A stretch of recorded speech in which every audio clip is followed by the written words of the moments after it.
ঈশ্বৰৰ প্ৰশংসা হওক। সৰ্বপ্ৰথমে সৃষ্টিকৰ্তা ঈশ্বৰ কোটি কোটিবাৰ ধন্যবাদ জনাই শ্ৰদ্ধাৰ মহান গুৰুপিতাৰ চৰণত সেৱা জনাই কৰুণাৰ চৰণতে সেৱা জনাইছোঁ। মোৰ এটি সাক্ষ্য আছিলে।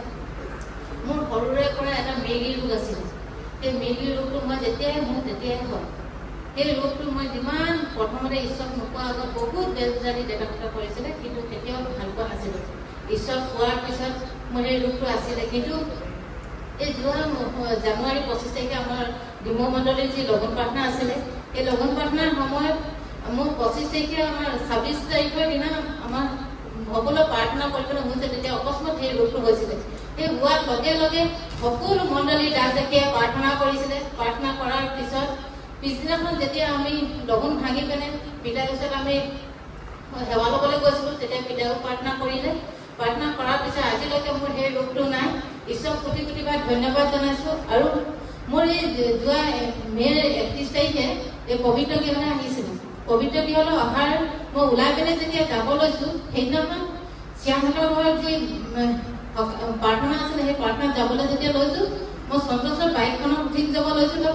মই অকস্মাত মানে বাইকখনৰ স্পীডৰ হেৰিয়তে মই পৰি গ'লোঁ।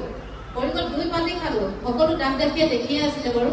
কিন্তু ঈশ্বৰে মোক এনেকেই হাত পাতি ল'লে যে মোৰ নাই মূৰত মোৰ বিষ হ'ল, নাই হাতত মোৰ বিষ হ'ল।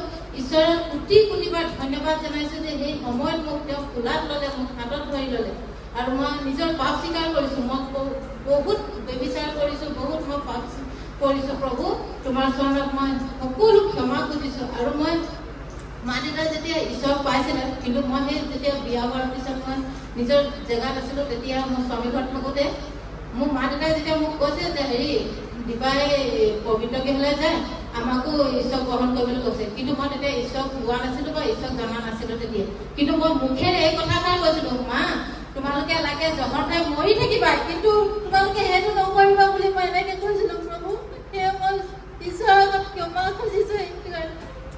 কাৰণ ঈশ্বৰে মোক এইটো ক্ষমা কৰক। আজি পবিত্ৰ গৃহতে গুৰু পিতাৰ আগত এইটো ক্ষমা খুজিছোঁ। মোৰ এই সাক্ষ্য আছিলে। ঈশ্বৰ সকলো ক্ষেত্ৰত মই আশীৰ্বাদ কৰোঁ।